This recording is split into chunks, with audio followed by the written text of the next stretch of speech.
For the past year on PC, I've been consistently hitting Plat every season and a couple times getting into Plat too.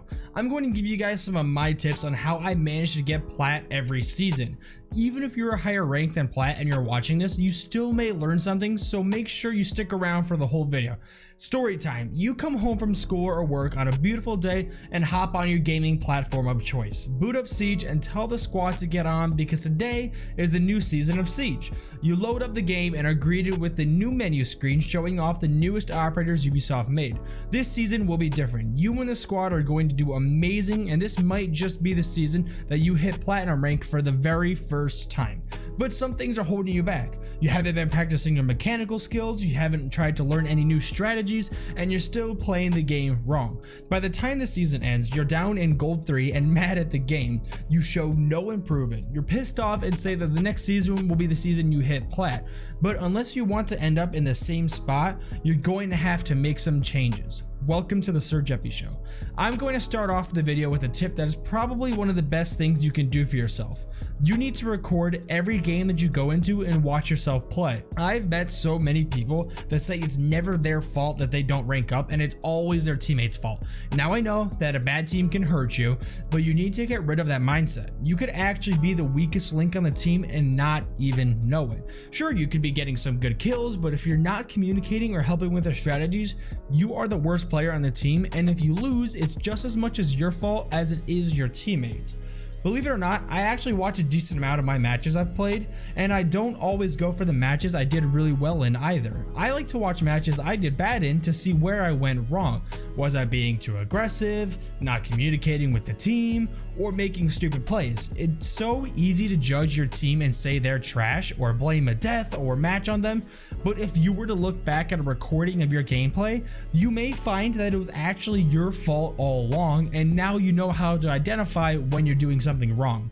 Once you find out what you're doing wrong, you can teach yourself that when the situation comes up again, that you'll be better prepared for the scenario. Here's an example on how you may do pretty good, but you make one bad play that can help lose the round.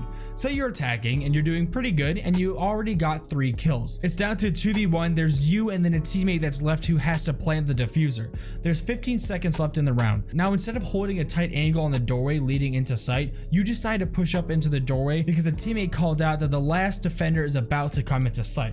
Since you got off the tight angle and pushed up to get the kill and secure the 4K, you greatly expose yourself and put yourself into a bad position. The defender kills you and now it's a 1v1 and your teammate just got the plan off. Ultimately, your teammate dies to the defender and he goes and wins the round. Now you and your team may be screaming at your teammate that lost the 1v1, but ultimately that round was your fault that you lost. Sure, you got 3 kills earlier in the round, but when it came to clutching up and securing the round, you threw by leaving the tight angle to get greedy with the final kill, leaving your exposed teammate that's still planting the diffuser alone. If you would have just played it patient and wait, the round would have been over. How common is that scenario right there for you guys?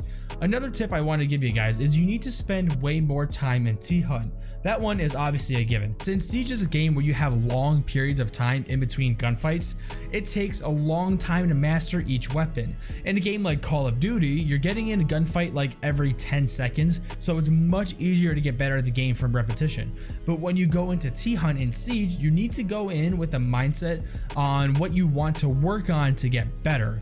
Is it one-tap headshots? Is it recoil control, quick peeks, practicing with the SMG-11? You need to turn it into drills that you are focusing on. Now, I'm not going to go like too crazy into this topic because I made an entire video on this. I'll make sure to link it in the description or add a card at the top right. But yeah, make sure that you watch that video if you want to improve your T-Hunt experience. Next, I want to talk about solo queuing. Now, I actually solo queue a lot because when I stream, I preferably like to be alone so I can be as crazy as I want without bothering anyone in Discord. Speaking of Discord, I have a server with over 300 amazing people in it. If you are struggling to find friends or people to play with, then join the server and make new friends and squad up with us. Now, I'll actually be down to play ranked with you if you are like somewhat near my skill level or MMR. But right now I'm a Plat 3, so I think the lowest I could play with is like a Silver 2, maybe a Silver 3. But yeah, I'll be down to play ranked with you. The link for it will be in the description below. Now, let me explain why solo queuing is not the best way to play Siege. Generally, when you solo queue, the comms aren't the greatest most of the time. On PC, it's so much easier than console because as far as I remember, there is no push to talk on console. The first thing you need to do if you're solo queuing on console is to invite everyone on your team to a party. Even if you get 2 people to join, that's so much more communication between the team that will help you out so much. The reason why comms are so effective in Siege because generally the more information a team has over the other will determine who wins the game.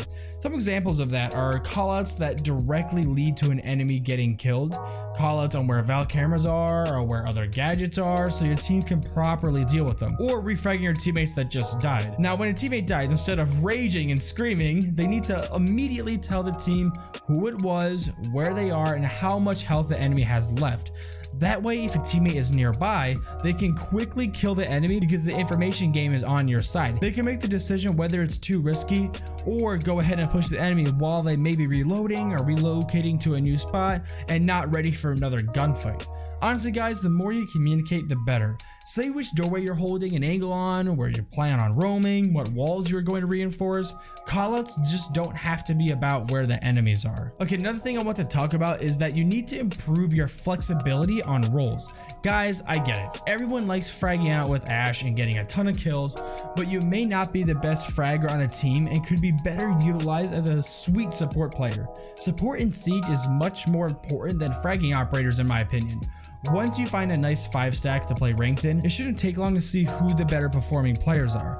If you aren't the best, that's not a problem at all. I'd rather have a person on my team that maybe isn't the best, but communicates a lot in game and knows strategies than a brainless Ash Jaeger main that doesn't talk at all. Once you find out what everyone's skill level is, then you can start to choose who belongs where on the team. Ideally, you should have 2 support players, 2 fraggers, and 1 flex player. The flex player should be very versatile and fill the role of support or another fragger given the situation.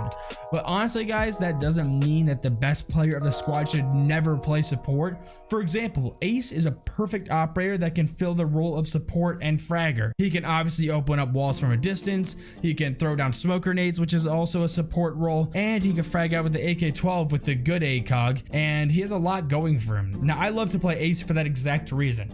Habana is also another operator that's a support player but can also frag out if needed too. One last thing I want to talk about before I wrap up this video is you need to start coming up with or copying strategies.